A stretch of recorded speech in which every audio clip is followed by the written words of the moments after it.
नमस्कार मंडळी. तर मी सुरेखा तुमचं सर्वांचं पुन्हा एकदा आपल्या नवीन ब्लॉगमध्ये स्वागत आहे. तर व्हिडिओ स्किप न करता व्हिडिओ शेवटपर्यंत नक्की बघा आणि व्हिडिओ आवडल्यास लाईक आणि शेअर आणि सबस्क्राईब करायला विसरू नका असेच नवनवीन व्हिडिओ पाहण्यासाठी. तर आज आपण बनवणार आहे भरलेले वांग्याचे भजे. तर व्हिडिओ स्किप न करता व्हिडिओ शेवटपर्यंत नक्की बघा.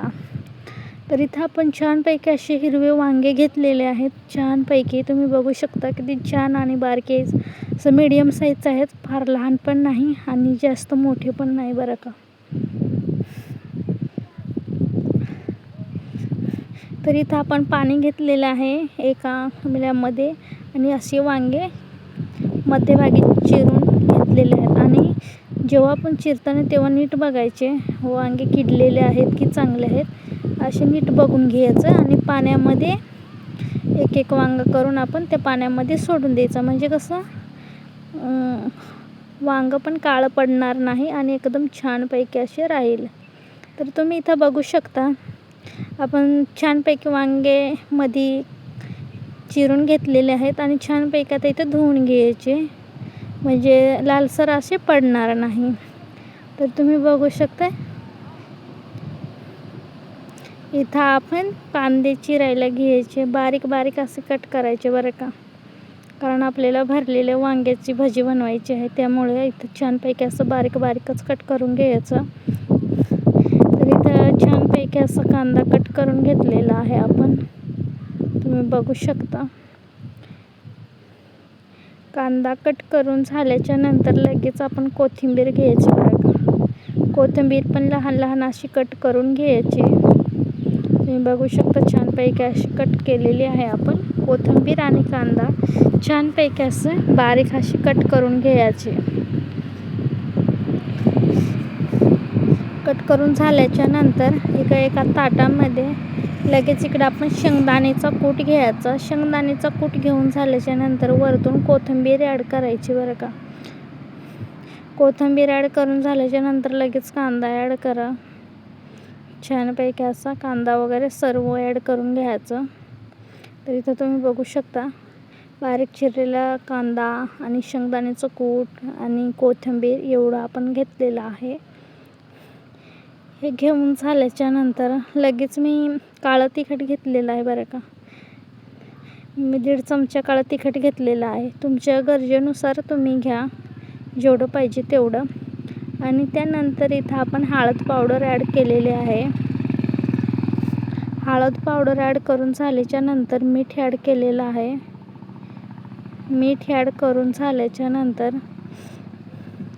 छानपैकी असं थोडंसं असं वरतून तेल ॲड करायचं बरं का मिश्रणामध्ये आपल्याला जितकं पाहिजे तितकं. आणि पूर्ण मसाला आपण आपल्या हाताने एकजीव करून घ्यायचा. छानपैकी असा एकजीव करून घ्यायचा बरं का.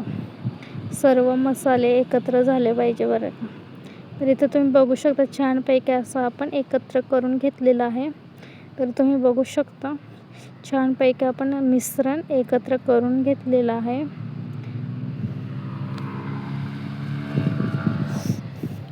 तर या पद्धतीचं तुम्ही पण एकदा मिश्रण करून घ्या. मिश्रण करून झाल्याच्या नंतर एका भांड्यामध्ये बेसन पीठ घेऊया.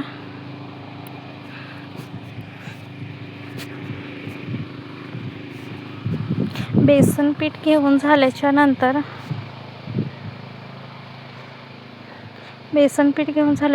मीठ ॲड केलेलं आहे आपण.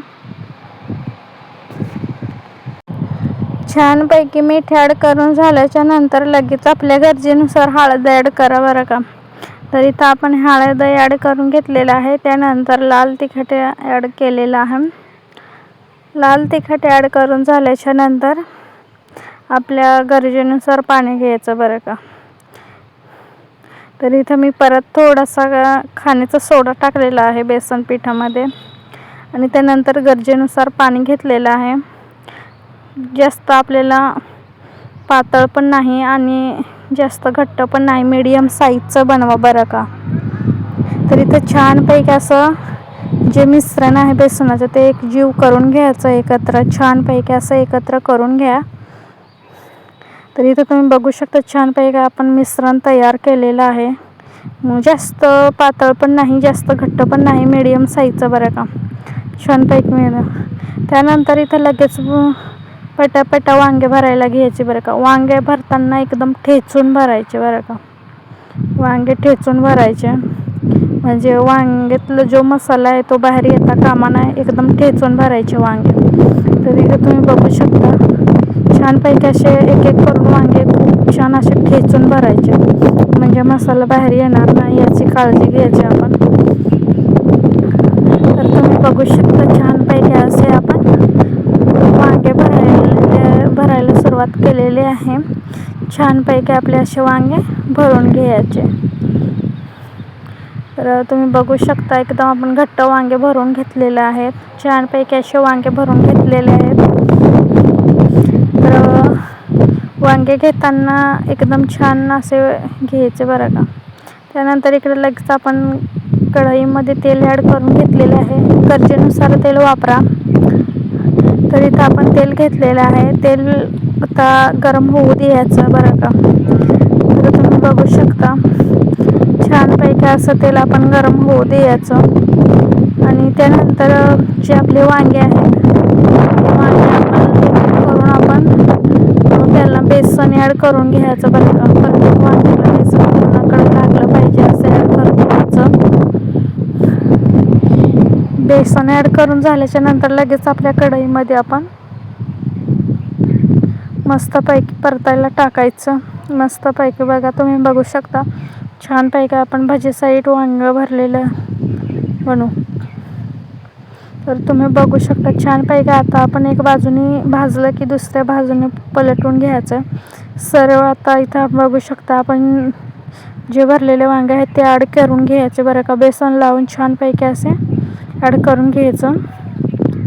तुम्ही इथं बघू शकता छानपैकी एक बाजूने भाजला तर लगेच दुसरी बाजूने पलटी करून घ्यायचं.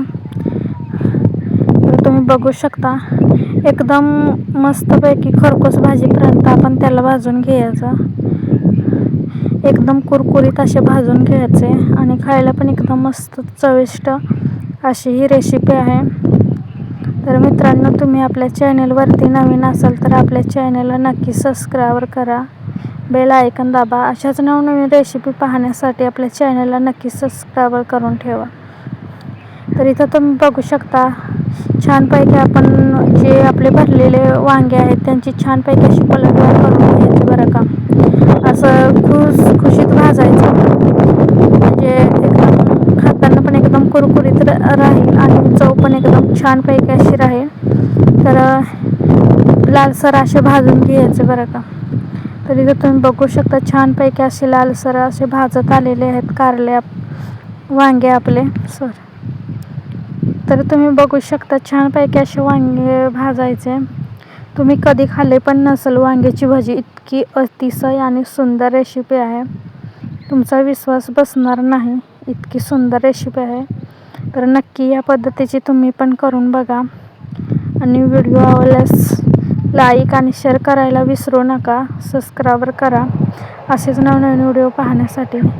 इथं बघू शकता छानपैकी आपण वांग्याची भाजी बाहेर काढलेली आहे. त्यानंतर वरतून कोथिंबीर टाकून घ्यायचं आणि छानपैकी कुरकुरीत खात बसायचं. खूप छान चव आहे आणि अतिशय चव आहे. तुम्ही महिन्यातून 7-8 वेळाच ही रेसिपी नक्की करून खाल, इतकी सुंदर आहे. तुमचा विश्वास बसणार नाही तर नक्की करून बघा आणि सबस्क्राईब करा.